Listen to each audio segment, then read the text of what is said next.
Bismillahirrahmanirrahim. Assalamualaikum warahmatullahi wabarakatuh.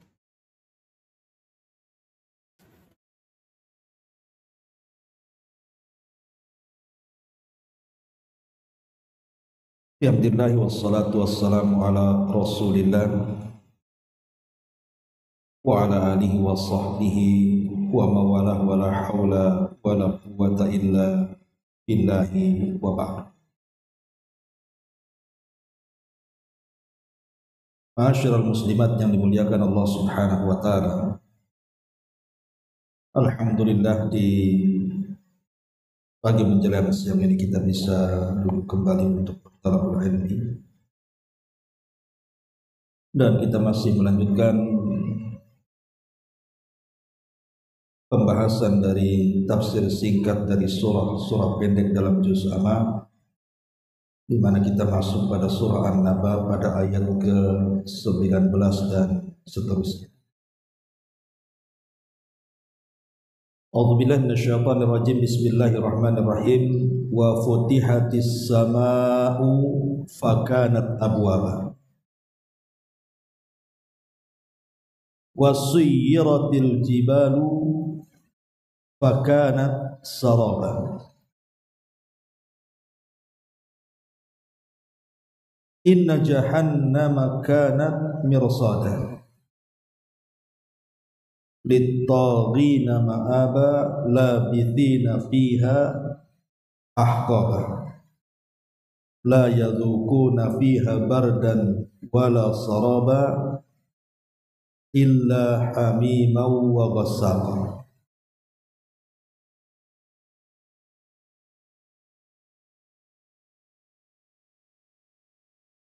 Ma'asyiral muslimat yang dimuliakan Allah Subhanahu wa taala, di sini Allah Subhanahu wa taala berfirman, wa futihatis sama fakanat abwaba, dan langit-langit akan dibuka. Fakanat, maka di langit itu abwaba, terdapat pintu-pintu.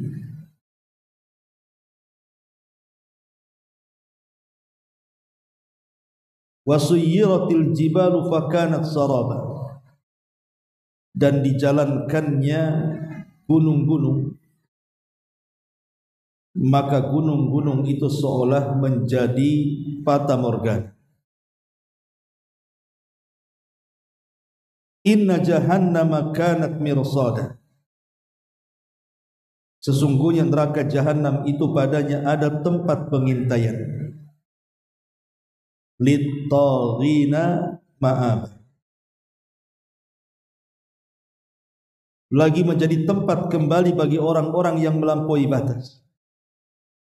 Labithina fiha ahqaba, mereka tinggal di dalamnya berabad-abad lamanya.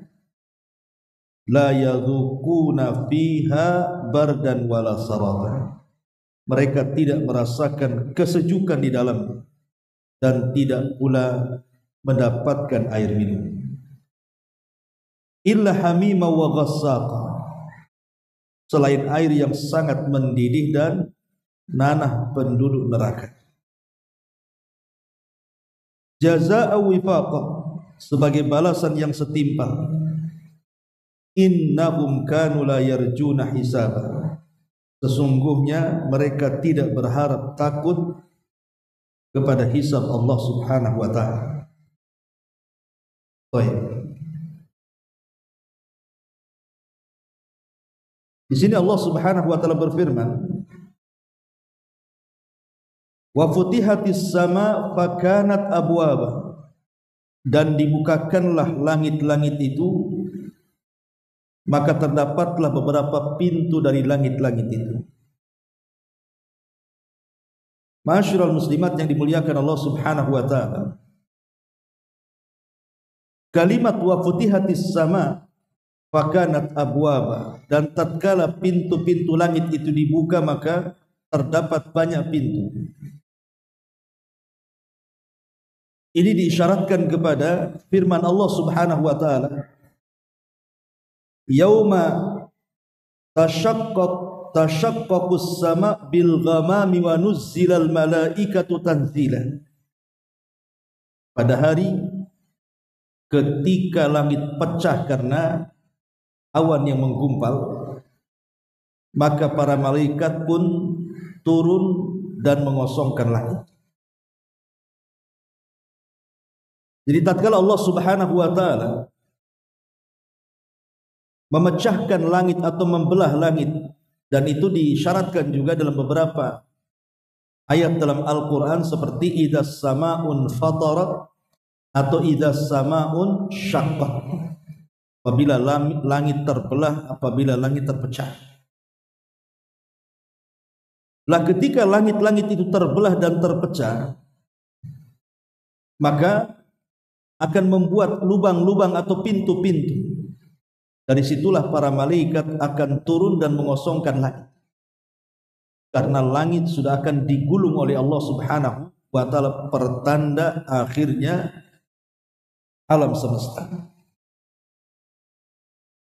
Ini satu pendapat bahwa ayat ini masih berbicara tentang hari kiamat. Tapi pendapat yang lain maksudnya wa futihatis sama fakanat abwaba, maksudnya adalah likulli abdin babaini fis sama. Setiap hamba itu memiliki dua pintu di langit. Pintu yang pertama disebut baban li amali, pintu untuk amal dia. Dan satu pintu lagi adalah baban li rizkihi, pintu untuk rizkinya. Makanya Allah mengatakan wa fis sama rizqukum wa ma tu'adun. Di langit itu ada rizki kalian dan apa yang dijanjikan kepada kalian. Jadi kalimat wa futihatis sama fakanat abwaba adalah menjelaskan bahwa di langit itu ada dua pintu bagi setiap hamba-hamba Allah yang ada di bumi. Pertama, pintu yang mengangkat amalan kita. Yang kedua, pintu yang menurunkan rizki kita. Masyarul muslimat yang dimuliakan Allah Azza wa Jalla, lalu kapan pintu-pintu itu terbuka untuk amalan-amalan kita? Ada amalan-amalan yang disebutkan dalam hadis-hadis Nabi sallallahu alaihi wasallam sebagai penyebab terbukanya pintu langit. Apa saja amalan itu? Pertama, berdoa dan beristighfar di sepertiga malam akhir.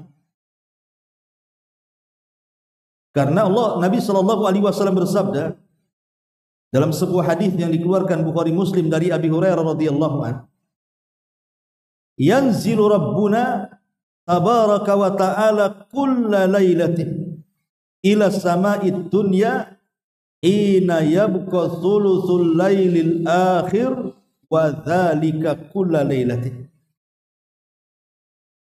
Jadi Allah tabaraka wa ta'ala setiap malam itu turun ke langit dunia ketika di sepertiga malam akhir, dan itu setiap malam.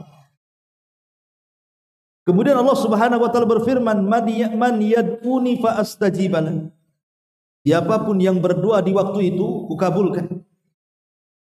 Wa man yas'aluni fa utiya. Siapa yang meminta ku kasih permintaannya.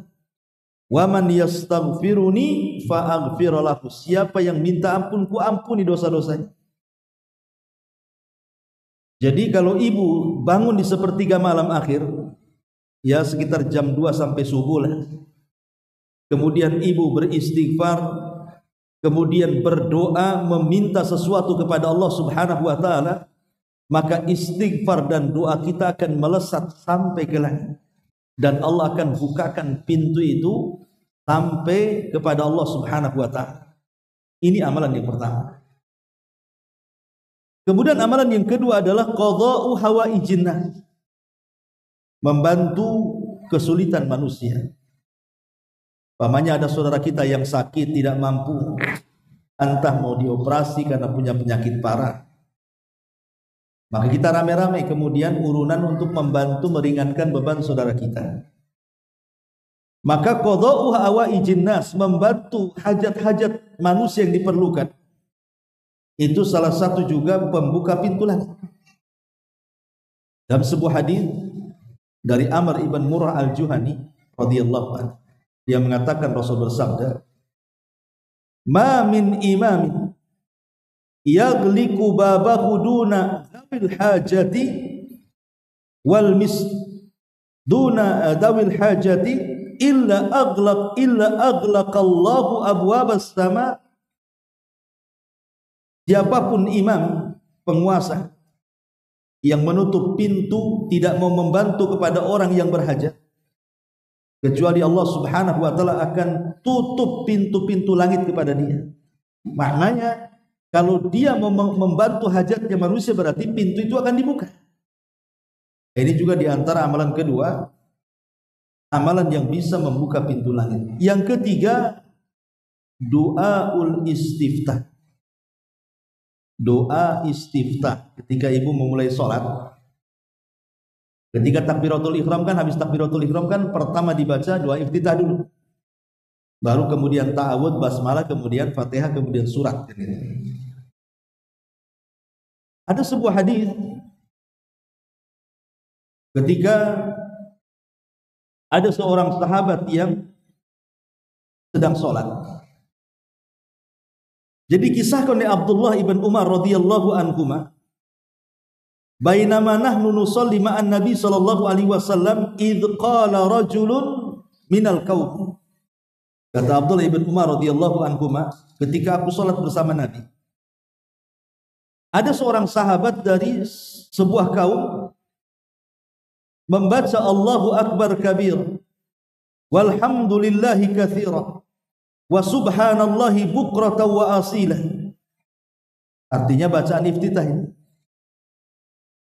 Maka Nabi SAW bersabda, manil qail, siapa yang membaca zikir itu tadi? Maka orang dari kaum itu mengatakan, ana ya Rasulullah, saya wahai Rasul. Maka Nabi SAW mengatakan, ajibtu laha futihat laha abwabus sama. Sungguh aku sangat takjub dengan bacaannya, dan ketika engkau membaca zikir itu atau doa istiftah itu, hakikatnya Allah sedang membuka pintu-pintu langit. Jadi amalan yang bisa membuka pintu langit adalah doa iftitah. Maka walaupun doa iftitah itu sunnah hukumnya, terutama lafaz yang diajarkan di sini Allahu akbar kabira walhamdulillahi katsira wa subhanallah bukratan wa asila, tapi lihat bagaimana Allah Subhanahu wa taala berikan pahala bisa membuka pintu langit. Ini yang ketiga. Yang keempat, intidharus shalah. Menunggu salat. Jadi ibu kalau umpamanya tadi salat subuh, menunggu salat zuhur, kapan lah zuhur itu kok lama kali gitu. Jadi dia betul-betul pikirannya itu hanya untuk salat saja.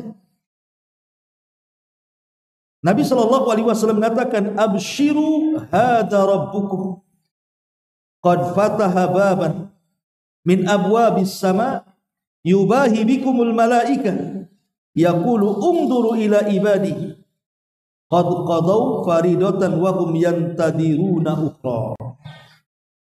Kata Nabi sallallahu alaihi wasallam, berbahagialah kalian, sesungguhnya Rabb kalian telah membuka pintu dari pintu-pintu langit, di mana Allah berbangga dengan para malaikatnya. Kemudian Allah mengatakan, lihatlah kepada hambaku itu, sungguh mereka sudah melaksanakan kewajiban Allah. Wa hum yantadiruna ukhra, dan mereka menanti kewajiban berikutnya. Artinya orang yang sholat zuhur rindu ingin berjumpa dengan asar, asar rindu ingin berjumpa dengan maghrib, selepas maghrib rindu ingin berjumpa dengan isya, dan begitu seterusnya. Jadi menunggu sholat setelah sholat karena sebuah kerinduan itu salah satunya adalah pembuka pintu langit. Kemudian juga yang selanjutnya, da'watul imamil adil was-saimi hina yaftur wa da'watul matruk. Doa pemimpin yang adil. Doa pemimpin yang adil itu akan membuka pintu-pintu langit. Kemudian juga doanya orang-orang yang berpuasa saat berbuka. Kemudian juga doanya orang-orang yang dizalimi. Pertama, doanya imam yang adil. Yang kedua, doanya orang yang berpuasa saat berbuka. Dan yang ketiga, doanya orang yang dizalimi. Kata Nabi sallallahu alaihi wasallam, la turaddu da'watuhum. Tidak akan ditolak doa-doa mereka. Siapa mereka? Al-imamul adil. Pertama, doanya imam yang adil. Yang kedua, wasaimu hina yuftir. Orang yang berpuasa ketika hendak membatalkan puasanya. Wa da'watul madlum. Dan doanya orang yang dizalimi. Kemudian Rasulullah mengatakan yarfa'uha fauqal ghamah. Akan terangkat doa itu sampai di atas awan. Wa tuftahu laha abwabus sama. Maka ketika itu akan dibukakan pintu-pintu langit. Wa yaqul Rabbi tabaraka wa ta'ala wa izzati wa jalali la ansurannaka walau ba'dahi. Demi kemuliaanku aku akan tolong engkau walaupun setelah waktu yang ditentukan. Dari sini menunjukkan bahwa doanya imam yang adil, doanya orang yang berpuasa ketika berbuka, dan doanya orang yang didolimi itu penyebab terbukanya pintu-pintu langit. Kemudian juga selanjutnya ad-du'a inda salati was-saffi fi sabilillah. Doa ketika salat dan ketika berada di tengah-tengah berkecamuknya peperangan. Sebagaimana hadis Nabi sallallahu alaihi wasallam dari Sahal ibn Sa'ad As-Sa'idi radhiyallahu anhu qala Rasul sallallahu alaihi wasallam sa'atani tuftahu abwabus sama. Ada dua waktu yang akan membuka pintu-pintu langit. Ada dua waktu yang akan membuka pintu-pintu langit. Kemudian kata Nabi sallallahu alaihi wasallam, siapa mereka?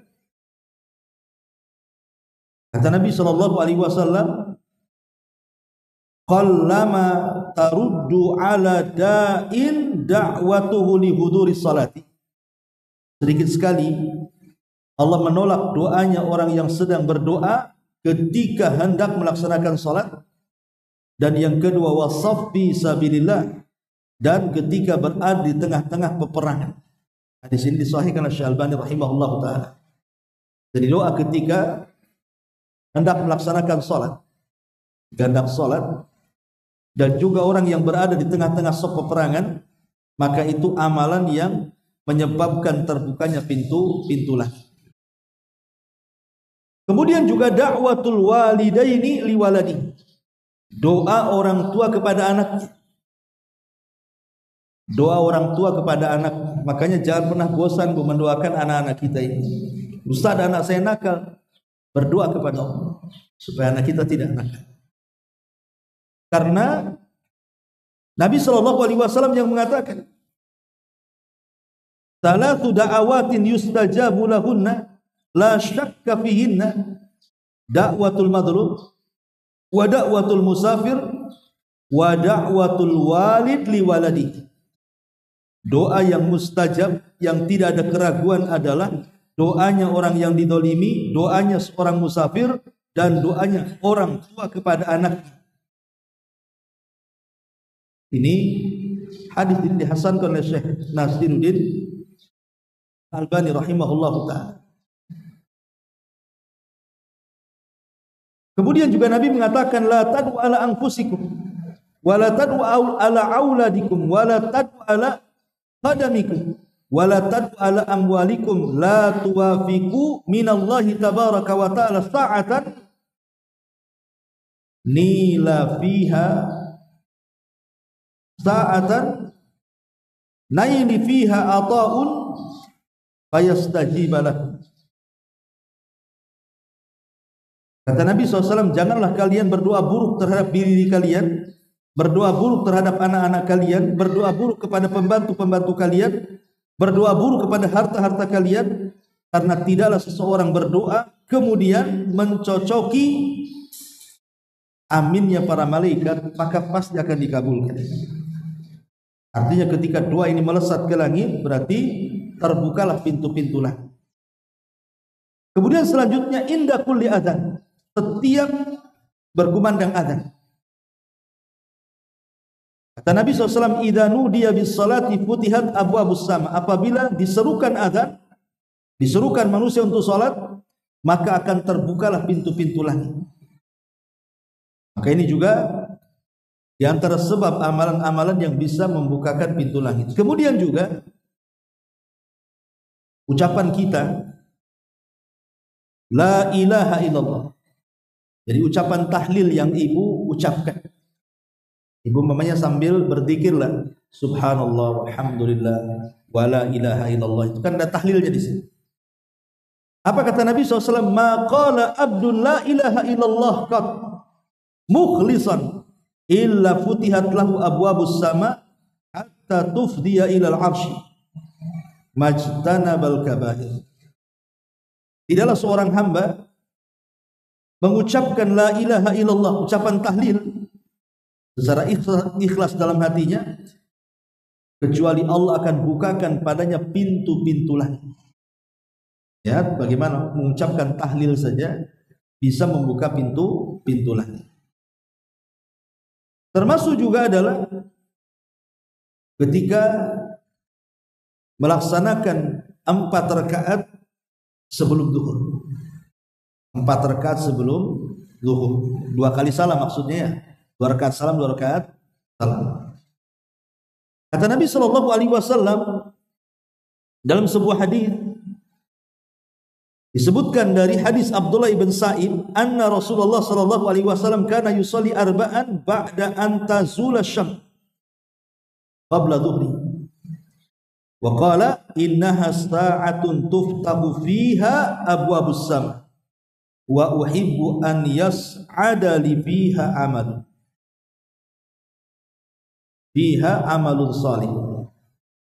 Kata Nabi sallallahu alaihi wasallam, kata Abdullah ibn Sa'id, Nabi SAW senantiasa sholat 4 rakaat sebelum zawal, maksudnya sebelum masuk waktu zuhur. Kemudian kata Nabi SAW, sesungguhnya waktu-waktu itu adalah waktu di mana dibukakan pintu-pintu langit. Kemudian Rasul mengatakan, dan saya suka ketika pintu langit itu terbuka sehingga banyak amal soleh yang terangkat. Maka saya ingin bahwa amal solehku itu terangkat di waktu itu. Ini juga termasuk amalan-amalan yang bisa membukakan pintu langit. Termasuk di dalamnya puasa Senin Kamis. Puasa Senin Kamis sebagaimana Rasulullah SAW mengatakan, tuftahu abwabus sama kulla yaumil itsnaini wa khamisin. Pintu-pintu langit itu akan dibuka setiap hari Senin dan Kamis, kata Rasulullah. Artinya setiap Senin dan Kamis itu makanya dianjurkan ada puasa Senin Kamis, karena memang waktu itu pintu-pintu langit dibuka. Termasuk juga di dalamnya adalah selama bulan Ramadan. Selama bulan Ramadan dari awal sampai akhir itu pintu langit akan dibuka. Bahkan pintu surga pun dibuka dan pintu neraka ditutup. Termasuk juga di bulan Sya'ban. Di bulan Sya'ban itu amalan kita akan diangkat. Makanya Nabi SAW suka di bulan Sya'ban itu berpuasa, karena kalau seandainya Allah angkat amalanku, berarti amalan puasa pun diangkat. Kemudian juga di antaranya yang buka pintu langit adalah kematian ruh seorang mukmin. Kematian ruh seorang mukmin. Di mana dalam hadis yang panjang sekali, hadis Bara bin Azib radhiyallahu anhu, Nabi SAW mengatakan, ruh ini apabila keluar dari jasad, maka langsung akan disambar para malaikat dan ditempatkan di sebuah kafan dari sorga dan minyak wangi dari sorga, kemudian dibawa ke langit. Maka penjaga pintu langit pertama akan membuka, kedua juga akan membuka sampai ke-7, sampai melewati langit ke-7. Maka ruh itu akan dihadapkan kepada Allah, dan Allah katakan, kembalikan ruh ke dalam jasadnya, tapi angkatlah catatannya fil illiyin. menunjukkan bahwa kematian seorang mukmin ini yang saleh bisa mengangkat amalannya ke langit dan bisa membuka-buka pintu langit. Ma'asyiral muslimat yang dimuliakan Allah Azza wa Jalla, termasuk juga dalamnya adalah peristiwa Isra Mi'raj. Peristiwa Isra Mi'raj, di mana Nabi SAW ketika peristiwa Mi'rajnya mulai dari Sidratil Muntaha sampai menghadap Allah, maka disitulah pintu-pintu langit terbuka dan Rasul diizinkan untuk menemui Allah Subhanahu wa Ta'ala. Kemudian turun membawa salat.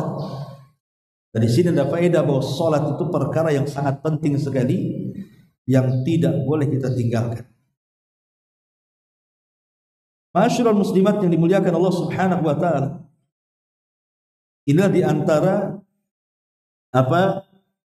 waktu-waktu atau amalan-amalan yang bisa membukakan pintu langit. Di sini Allah mengatakan wa futihatis sama wa kanat abwaba.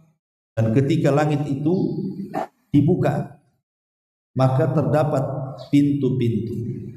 Penafsiran pertama maksudnya ini menjelaskan hal ihwal hari kiamat, dan pendapat yang lain bukan. Ini menceritakan tentang pintu-pintu langit. Bahwa setiap hamba itu punya dua pintu. Pertama, pintu untuk amalannya.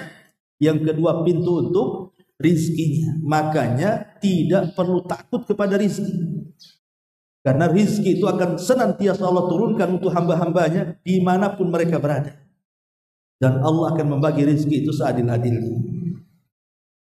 Ini diantara ayat yang ke-19. Baik, kemudian Allah mengatakan wasuyyiratil jibalu fakanat saraba. Dan diperjalankan gunung-gunung itu, maka seolah-olah gunung itu fata morgana.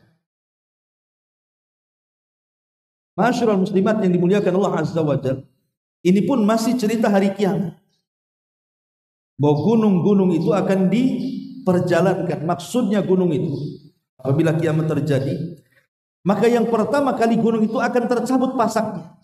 Ingat, pasak gunung itu jauh lebih dalam dibandingkan tanah yang muncul di permukaan bumi. Kan gunung itu nampak besar tuh kalau kita lihat di permukaan bumi. Lah yang masuk ke dalam tanah itu lebih besar lagi. Kenapa? Karena namanya pasak itu yang masuk bumi harus lebih dalam dibandingkan yang muncul di bumi. Kalau enggak nanti tercabut pasaknya. Coba saja ibu buat tenda. Kalau pasaknya asal tancap saja, robohlah tendanya karena tak kuat pasaknya.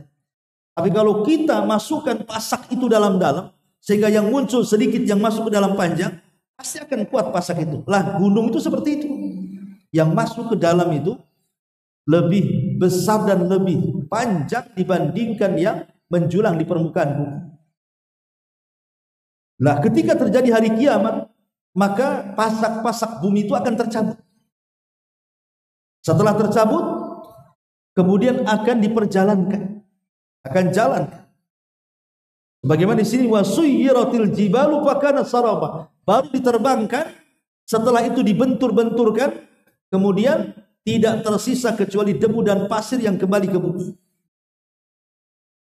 Itulah kondisi gunung. Dan setelah kondisi gunung itu, maka bumi sudah tidak lagi berbentuk bulat, tapi bumi dihamparkan.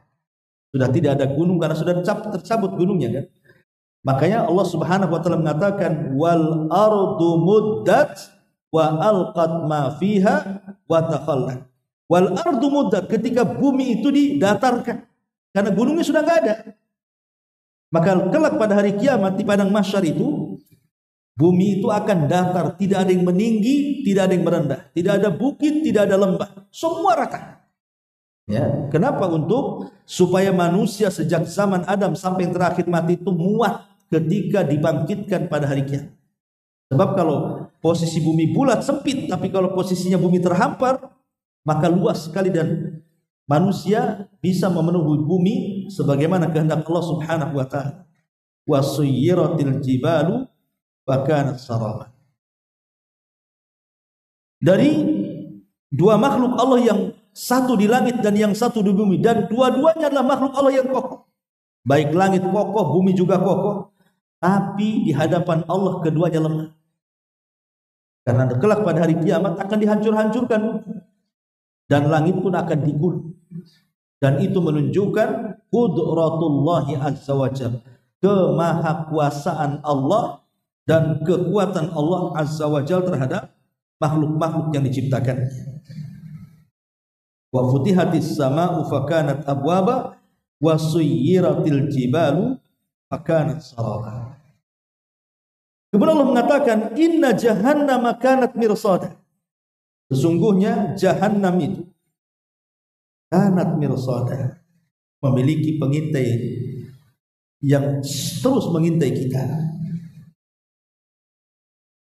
Bicara soal jahannam, jahannam ini neraka yang dikhususkan untuk orang-orang yang beriman atau bertauhid tapi dari kalangan ahli maksiat. Jadi orang yang masuk ke dalam jahannam adalah orang-orang yang beriman tetapi mereka terkalahkan dengan maksiat. Kemudian lantaran maksiatnya, kemudian mereka dimasukkan ke dalam jahannam sampai habis kesalahannya baru dikeluarkan. Karena sering saya ulas, Bu, tingkatan-tingkatan neraka itu kan macam-macam. Yang paling rendah adalah nerakanya orang munafik. Paling rendah, paling bawah. Innal munafiqina fi darkil asfali minan. Sungguhnya orang munafik itu berada di intip dasar neraka yang paling dalam.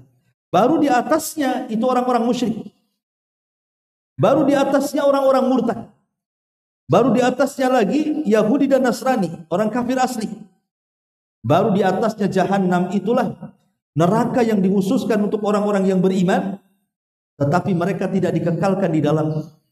Jadi lamanya mereka di neraka itu sesuai dengan dosa yang mereka lakukan di dunia. Makin banyaknya makin lama, makin sedikit ya makin cepat gitu ya hisab. Inna jahannama kanat mirsada. Kemudian lit-taghina ma'ab. Bahkan orang-orang yang melampaui batas, jahannam itu adalah tempat kembali mereka. Labithina fiha ahqaba, mereka akan menetapi neraka itu ahqaba selama-lamanya. Kita tahu bahwa keyakinan ahli sunnah wal jamaah pertama soal neraka dan sorga itu bahwa keduanya sudah diciptakan. Ingat, keduanya sudah ada, sudah diciptakan. Bahkan Rasul pernah melihatnya, bahkan Rasul pernah masuk ke dalamnya dan diperlihatkan istana Umar bin Khattab radhiyallahu anhu, serta mendengar suara terompahnya Bilal bin Rabah dan mencium bau harumnya Masyitah tukang sisir ibnatu Fir'aun, anaknya Fir'aun. Jadi sudah diciptakan. Berbeda dengan orang-orang Mu'tazilah atau yang semacamnya menganggap bahwa surga itu belum diciptakan. Katakan surga sudah diciptakan. Sebagaimana surga diciptakan, neraka juga sama. Dan Allah Subhanahu wa ta'ala takdirkan dua-duanya, baik surga atau neraka, Allah kekalkan. Allah kekalkan, ya. Tetapi ingat bahwa kekekalan keduanya karena Allah berkehendak. Karena nanti ada syubhat yang mengatakan seperti inilah. Kalau Allah kekal kemudian ada makhluk Allah yang kekal, apa bedanya Allah dengan makhluk kalau begitu? Sama-sama kekal. Sebelum pertanyaan ini muncul, maka dijawab oleh para ulama. Kekalnya sorga dan neraka itu karena Allah yang membuat keduanya kekal.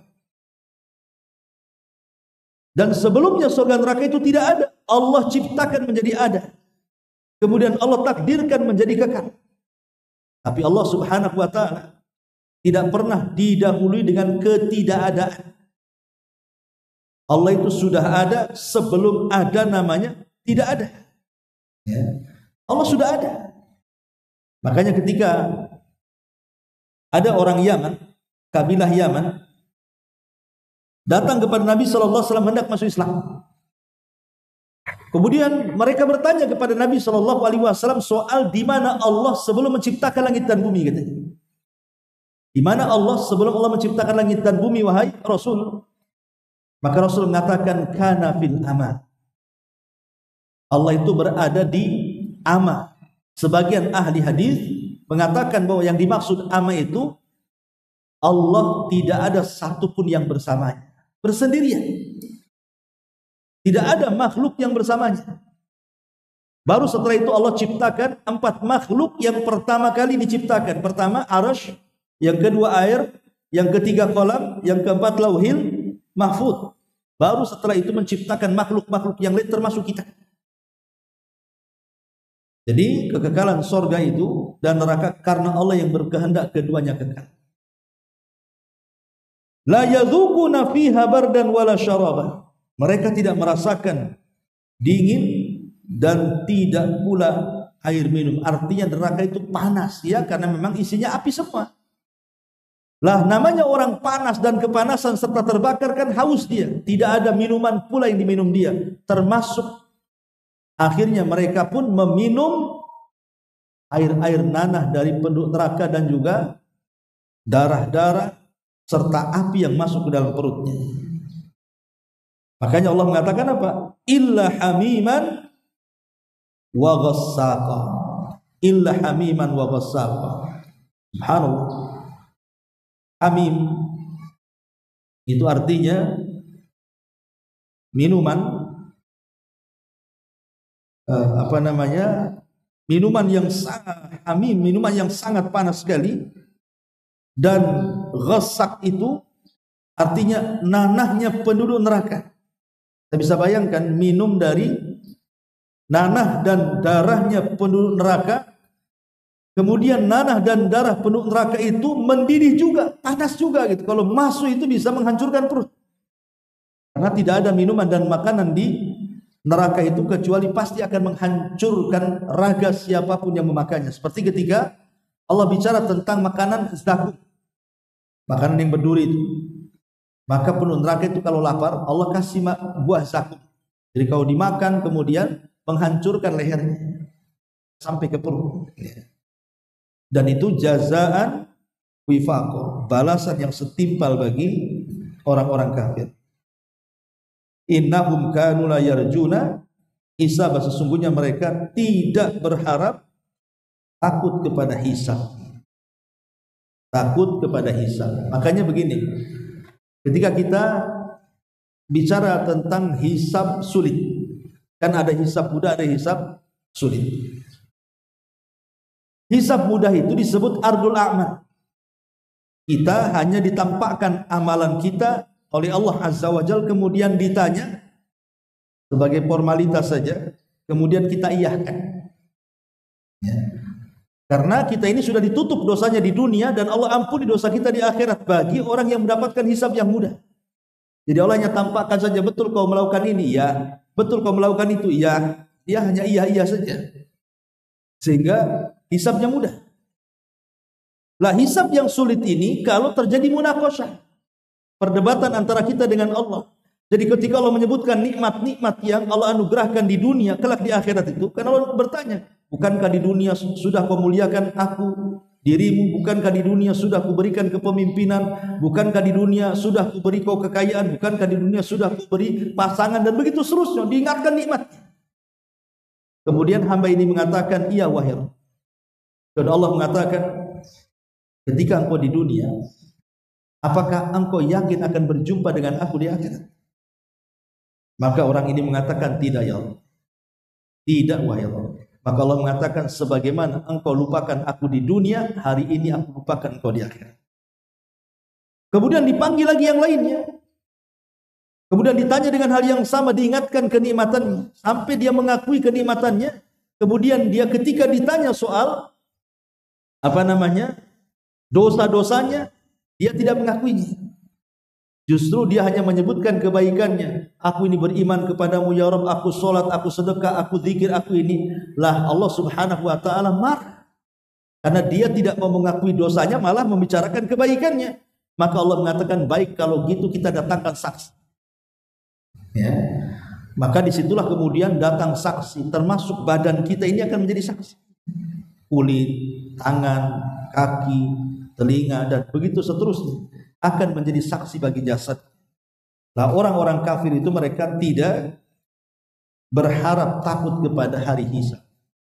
Innahum kanu la yarjuna hisaba wa kadzdzabu bi ayatina kidzdzaba, dan mereka mendustakan ayat-ayat kami dengan sungguh-sungguh. Kemudian wa kulla syai'in ahsainahu kitaba, Dan kulla syai'in, segala sesuatu telah kami catat dalam satu kitab. Bicara tentang kitab catatan. Kitab catatan itu kan ada dua macam. Ada dua macam. Pertama, kitab catatan yang disebut dengan kitab catatan global, di mana setiap para nabi itu punya catatan tersendiri dengan umatnya. Nuh ada catatan dengan umatnya.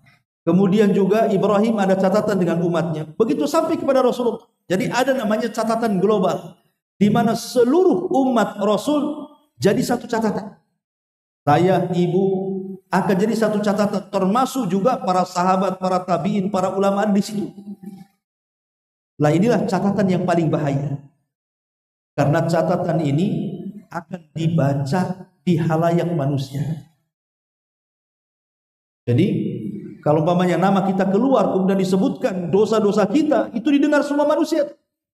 Disitulah kita akan dipermalukan Allah Subhanahu wa ta'ala. Dosa yang disembunyikan di dunia ditampakkan pula di situ. Ya. Kemudian yang kedua ada catatan khusus. Catatan itu hanya kita saja. Itulah yang kemudian Allah Subhanahu wa ta'ala mengatakan, Iqra kitabah, baca kitab. Kafa binafsika yauma 'alaika hasiba. Jadi kita disuruh membaca catatan kita. Lah catatan ini, masyarul muslimat yang dimuliakan Allah Azza wa Jalla, kelak Allah Subhanahu wa ta'ala akan tabur, akan diterbangkan. Kemudian masing-masing akan mengambilnya. Ingat bahwa mengambil catatan itu bukan karena kehendak kita, tapi Allah yang menghendaki. Makanya kalimatnya fa'amman utiya kitabah, barang siapa yang didatangkan kitabnya dengan tangan kanannya, menunjukkan apa? Mengambil kitab bukan selera kita, bukan keinginan kita. Kalau keinginan kita ya ambil aja dengan tangan kanan, selamatlah kita kan gitu. Tetapi ketika kita mengambil dengan tangan kanan atau tangan kiri atau di balik punggung itu Allah yang berkehendak. Jadi tangan yang bergerak sendiri, bukan kehendak orang yang mengambilnya. Coba bayangkan. Jadi orang-orang yang mengambil catatan itu disesuaikan dengan amalannya. Kalau semasa dia di dunia memang beriman dan beramal soleh, dan dia seorang mukmin sejati, maka secara langsung tangan kanannya akan mengambil. Tapi kalau ketika di dunia dia orang kafir, mendustakan ayat-ayat Allah, dan dia kafir murni, seperti Yahudi, Nasrani, dan yang semacamnya, maka dia akan mengambil dengan tangan kiri. Kalau di dunia tidak mukmin, ya tidak kafir. Itu disebut munafik. Munafik itu kan tidak mukmin, tidak kafir. Tidak ke sana, tidak ke sini. Maka badannya akan menghadap ke depan, kepalanya akan diputar dan wajahnya menghadap ke belakang, dan mengambil dengan tangan kirinya di balik punggungnya. Kan ngeri. Coba bayangkan. Kalau sekarang kan wajah ibu kan lurus dengan badan. Tapi orang-orang munafik ini wajahnya dikebelakangkan. Kemudian tangan kirinya sambil mengambil catatannya. Itulah makna wara'a dhahri. Ada orang-orang yang mengambil catatan di balik punggungnya. Dan itu orang-orang munafik. Kan ngeri Bu ya? Ya. Makanya di sini Allah Subhanahu wa taala mengatakan wa kullu syai'in ahsainahu kitab, dan segala sesuatu telah kami catat dalam sebuah kitab. Dan semua akan dipertanggungjawabkan di hadapan Allah Subhanahu wa taala terhadap isi catatan ini. Dan akan ditanya satu-satu tentang 3 perkara. 1, tentang amal soleh, salat, puasa, zakat, haji, dan begitu seterusnya. 2, tentang maksiat yang dilakukannya. Boleh jadi dia pernah berzina, pernah maling, pernah nyolong, pernah gosok, pernah macam-macam. Dan yang ketiga, soal nikmat yang Allah anugerahkan kepadanya. Allah berikan kecantikan, Allah berikan ketampanan, Allah berikan kesehatan, Allah berikan rumah, Allah berikan harta. Nikmat semua akan ditanya. Jadi yang akan ditanya dari catatan itu, pertama amal soleh, yang kedua maksiat, dan yang ketiga nikmat Allah Subhanahu wa ta'ala. Kemudian Allah Subhanahu wa taala akhiri fadzuqu falan nazidakum illa adzab. Karena itu rasakanlah dan kami sekali-kali tidak akan menambah kepadamu selain daripada azab Allah Subhanahu wa taala. Wallahu a'lam. Saya kira sampai ayat ke-30 dulu. Baik, sebelum saya tutup kita silakan.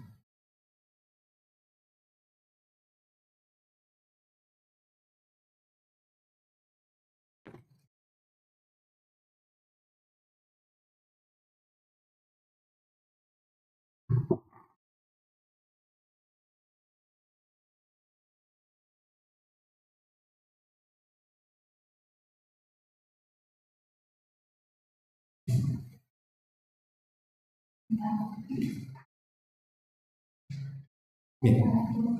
Ya.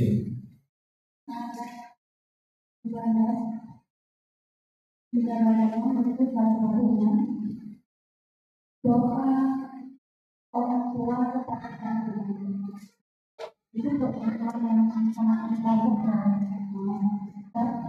Ya. Ini ada pertanyaan di mana Ustaz, jika orang tua mendoakan tapi berkata yang tidak baik, tapi dia tidak niat untuk mendoakan ucap. Misalnya kata-kata yang kata orang tua yang sering kita dengar, besar banget sama anaknya, sekarang dia mengucapkan kata seperti kata yang terjadi di motivasi. Seperti karena artinya karena apa anaknya tidak benar. Itu apakah sudah satu hubungan buat anak? Ya, alhamdulillah. Doa ini kan tidak mesti diartikan doa itu harus yang baik, tidak. Doa pun terkadang meliputi yang buruk juga. Makanya kita dilarang mendoakan keburukan. Kan hadisnya jelas. La tad'u ala auladikum. Jangan mendoakan buruk kepada anak-anak kalian. Dikhawatirkan ketika kita mendoakan mereka dengan keburukan bertepatan dengan waktu aminnya para malaikat kemudian dikabulkan. Jadi termasuk juga umpatan-umpatan orang tua kepada anak. Itu kan bagian daripada umpatan nih. Yang kasih contoh tadi itu kan itu umpatan sebenarnya. Jadi seorang ibu kesal sama anaknya sehingga terlontar kalimat umpatan tadi. Itu semi doa lah kalau mungkin. Tapi yang jelas bahwa kalimat-kalimat buruk kepada orang tua, baik orang tua kepada anak, baik berupa umpatan juga, itu bagian daripada doa sebenarnya. Makanya kenapa kita dianjurkan untuk banyak tafaul. Tafaul itu artinya kalau lagi marah kepada anak, usahakan tetap ucapannya yang baik-baik. Ya, seperti yang sering saya contohkan, contohnya ibundanya Imam Sudes kan itu. Nakal juga tuh Imam Sudes waktu masih remaja.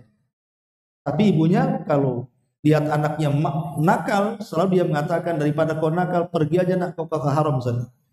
Udah kau jadi imam di sana. Akhirnya jadi imam betul. Ya, kan itu umpatan juga. Daripada kau nakal nak, sana ke haram sana. Dan Allah angkat kau jadi imam di sana, kan begitu. Jadi kalau memang harus mengumpat, maka umpatan itu jadikan kalimat-kalimat yang baik. Daripada kau nakal pondok sana, gitu. Atau kemana gitu. Intinya jangan sampai ada celaan di situ. Karena terkadang umpatan buruk itu menjadi kenyataan. Seperti yang sering saya contohkan, ada seorang syekh bercerita. Jadi anak ini kan masih kecil, nakal dia. Akhirnya kemudian saking nakalnya jengkel orang tuanya dan mengatakan, semoga kepalamu berserang semoga di dalam kepalamu bersarang serongsong peluru, katanya. Saking nakalnya dia ngomong begitu kan. Akhirnya berlalunya waktu sampai akhirnya anak ini dewasa, entah sudah puluhan tahun, sudah lupa juga orang tua ngomong begitu itu. Tiba-tiba Allah takdirkan anak ini keterima di dunia militer. Kita masuk, kalau di kita ini masuk polisi atau masuk tentara kan gitu ya. Rupanya saat latihan awalnya ini main-main dengan pistol, disangkanya tidak ada pelurunya. Ya, diletakkan di kepalanya kemudian ditembakkan. Maksudnya main-main saja karena disangka memang nggak ada pelurunya sama sekali. Rupanya masih ada satu peluru di situ. Yang masuklah ke kepalanya, serongsongnya masuk ke otaknya dia. Jadi ketika kemudian anak ini meninggal, ibunya baru sadar bahwa dulu waktu dia masih kecil, ya kan, dia pernah ngomong seperti itu kepada anak ini gitu. Coba bayangkan, dikabulkannya apa? Setelah puluhan tahun dikabulkan. Ngomongnya sih kecil-kecil kan, tapi pengabulannya kan sudah besar kan gitu ya. Jadi ya sebaiknya hati-hatilah kalau bicara itu lagi kepada anak. Wallahu a'lam. Yang kedua, Iya. ada yang saya sampaikan lagi. Ketika dia nanti seorang hamba yang punya dua catatan, yang satu memang catatannya ada tersimpan, yang satu tidak diceritakan masing-masing catatan. Iya. Nah, itu tentu saja semua catatan itu akan sama atau tidak ada catatan yang sudah disimpan dan yang tidak. Otomatis semua catatan itu kan ketika kita mengambilnya sesuai dengan amal kita ya kan. Catatan tadi orang yang mengakuinya di situ orang yang mengaku termasuk saya orang-orang atau seperti ini masuk ke yang lebih banyak yang nantinya ada untuk mengalihkan ya. Iya, masalah catatan ini maksudnya kan ada catatan global, maksudnya global itu kita digabungkan dengan semua umat Islam. Mulai zaman sahabat Abu Bakar, Umar, Utsman, Ali, semua zaman tabi'in, zaman tabi'in, zaman para ulama, sampai zaman orang-orang yang terakhir diwafatkan pada hari kiamat. Kumpul jadi satu. Kenapa dikumpulkan jadi satu? Begitulah Allah Subhanahu wa taala berkehendak. Supaya amalan-amalan yang disembunyikan kita dari manusia itu tampak di hadapan manusia. Ketika kita ini di dunia ini, kadang-kadang kita maksiat merasa tidak ada orang yang tahu. Nanti di akhirat semua akan dibongkar lewat catatan itu. Nanti akan disebutkan Abu Bakar, ketika disebutkan semua kebaikan dia, semua pahala dia. Umar begitu juga, Utsman, Imam Syafi'i, dan begitu. Giliran kita, rupanya dosa semua, apa enggak malu? Ya, di mana kita dengan mereka? Kemudian Allah Subhanahu wa taala sendirikan lagi catatan, ya tentu catatan yang ada dalam global tadi dengan catatan yang tersendiri ya sama saja isinya kan. Cuman kan kalau sudah catatan sendiri ini kan sudah masuk kepada hisab. Karena catatan itu nanti akan dibentangkan di hadapan Allah Subhanahu wa taala sebagaimana hadis Bitaqah. Seorang hamba didatangkan membawa catatannya 99 catatan. Kemudian Allah mengatakan bentangkan satu catatan. Akhirnya satu catatan dibentang sejauh mata memandang, semua kesalahan dia. Kemudian disuruh baca satu-satu. Dan ingat di antara khususnya hisab, kekhususan hisab itu kita akan dipasangkan memori sehingga akan ingat segalanya.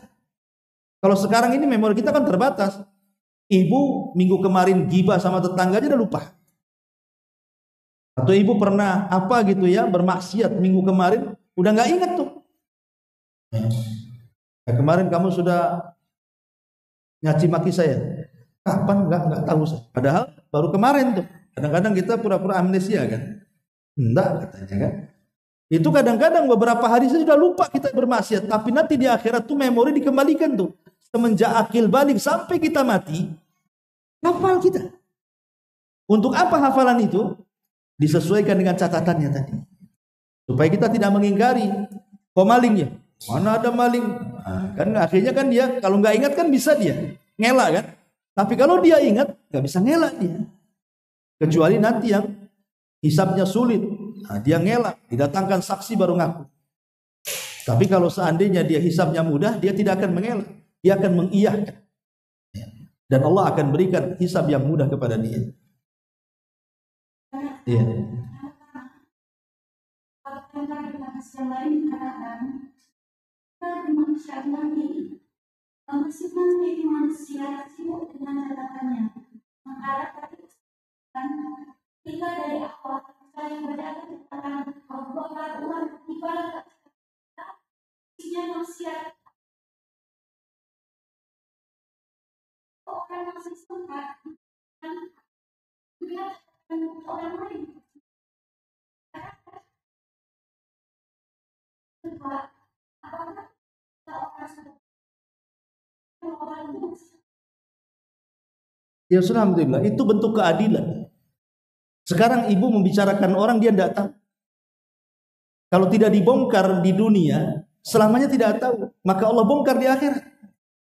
Makanya dimasukkan ke catatan global. Oh, rupanya engkau dulu yang tukang gibah saya. Rupanya engkau dulu. Nanti ketahuan di akhirat semuanya, terbongkar semuanya kan. Nah, kalau dibaca sendiri-sendiri mana tahu jadinya. Makanya ada catatan global, itulah akhirnya rahasia-rahasia di dunia. Orang menggibah si fulan, orang memfitnah si fulan, maka disitulah bentuk keadilannya. Semua akan terbongkar dan manusia akan tahu dalangnya siapa. Di dunia boleh saja dalangnya tidak diketahui kan. Di akhirat, oh rupanya si anu dalangnya, tahu akhirnya dalam catatan global itu ya. Tapi kalau sendiri baca mana tahu nanti orang kan. Tapi orang-orang yang sudah bertobat ketika dia berada di catatan global, umpamanya kita disuruh baca nih di halayak orang ramai ya. Dan kita sudah tobat sebenarnya, tapi kan masih juga catatan itu kan masih dicatat walaupun tobat. Para ulama mengatakan bahwa apabila kita membaca catatan itu, kalau yang kita baca catatan kebaikan, maka wajah kita akan berubah bercahaya, memutih, memutih, memutih, memutih. Tapi kan mustahil orang itu catatannya semua putih. Pasti ada hitamnya. Baik-baiknya orang itu pasti ada kesalahannya. Pasti nanti akan terlewati juga membaca dosanya kan. Kata ulama mengatakan ketika dia sudah membaca kebaikannya kemudian wajahnya memutih, badannya membesar, ketika lewat di catatan buruknya maka wajahnya menghitam, tapi Allah tutup dari halayak manusia. Allah kasih tabir. Karena itu sudah tobat masalahnya. Walaupun dia baca, Allah tabiri kita sehingga orang-orang tidak tahu. Tapi ketika kemudian amalan yang tidak kita tobat di situ menghitam lagi, manusia tahu. Dan kita merasa malu. Kemudian kita baca lagi catatan yang baik, maka memutih lagi. Begitu. Jadi ada perubahan wajah dan badan. Kalau dia orang yang beriman, maka badannya akan besar-besar sampai seperti Adam alaihissalam. Tingginya 60 hasta dan lebarnya 7 hasta. Dan akan bercahaya wajahnya. Kalau dia orang beriman. Kalau dia orang kafir maka akan menghitam. Badannya entah seberapa besarnya. Karena penduduk neraka itu giginya saja seperti gunung Uhud. Mana badannya? Ya. Wallahu a'lam. Ketika seseorang sudah mencobati tetap dibacakan. Ya, ditutup tabirnya. Orang tidak tahu. Ya, kalau dia sudah tobat di situ tentang amalan itu. Ya kalau semua dosa ya ditutup, tapi kalau kan ada orang yang mungkin tobatnya dalam masalah ini saja, masalah lain tak tobat. Contoh mamanya, dia tidak sholat, tobat dia. Akhirnya dia sholat. Ya kan? Kemudian ketika dia gibah, lupa dia tak bertobat, tak minta maaf sama orangnya. Karena kan dosa dengan manusia itu tidak cukup, ya Allah ampuni saya, sampai minta maaf sama orang yang digibahinya kan. Boleh jadi yang ini tobat, yang ini tidak. Ya kalau semuanya ditobati, alhamdulillah lah semuanya akan ditutup dari pandangan manusia. Dan semuanya akan kebaikan yang nampak. Tapi kan mustahil manusia yang seperti itu. Mana ada manusia sempurna. Walaupun tobat tetap ada salahnya. Ya. Yang sempurna itu ya para nabi lah, siapa lagi. Wah ya. Baik sudah jam 10. Udah. Kita. Oh ada tanya lagi. Silakan.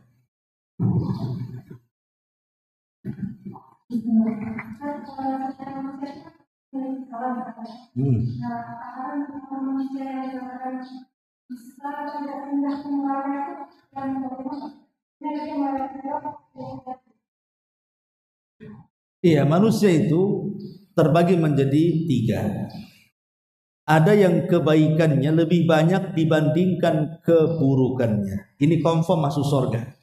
Gak akan masuk neraka. Dia punya kesalahan, tapi kebaikannya lebih banyak. Confirm masuk surga. Kemudian yang kedua, kebalik. Dia ada kebaikan, tapi keburukannya lebih banyak. Confirm masuk neraka. Yang ketiga inilah yang tengah-tengah, 50-50, 50% baiknya, 50% buruknya. Itulah ashabul a'raf namanya. Orang yang diberdirikan di antara surga dan neraka. Apabila ada angin surga, ya Allah masukkan aku ke surga. Apabila ada angin neraka, ya Allah jangan masukkan aku ke neraka. Tersiksa. Karena ashabul a'raf itu hisabnya terakhir. Setelah manusia dihisab, baru yang dia yang terakhir. Tapi tidak akan dimasukkan ke neraka. Dia dapat syafaat masuk surga. Cuma nunggu orang dihisab itu kan lama. Ya, jadi itu disebut ashabul a'raf. Ya, jadi kalaupun seandainya orang yang kedua ada kebaikan tapi banyak kesalahannya, tapi selama kesalahannya itu bukan dalam bentuk kesyirikan dan kekufuran, ya dia hanya mampir di neraka, dibersihkan dosa-dosanya, sudah bersih dosanya, mungkin dia dapat syafaat atau dapat rahmat, masuk ke dalam surga lagi. Itu bagi orang yang beriman, terbagi menjadi 3. Ya. Tapi bagi orang kafir yang nggak ada bagi-bagi. Orang kafir itu sesuai dengan dosanya, dan tingkatan nerakanya juga disesuaikan dengan dosa-dosanya. Wallahu a'lam. Wa subhanahu wa bihamdika asyhadu an la ilaha illa anta astaghfiruka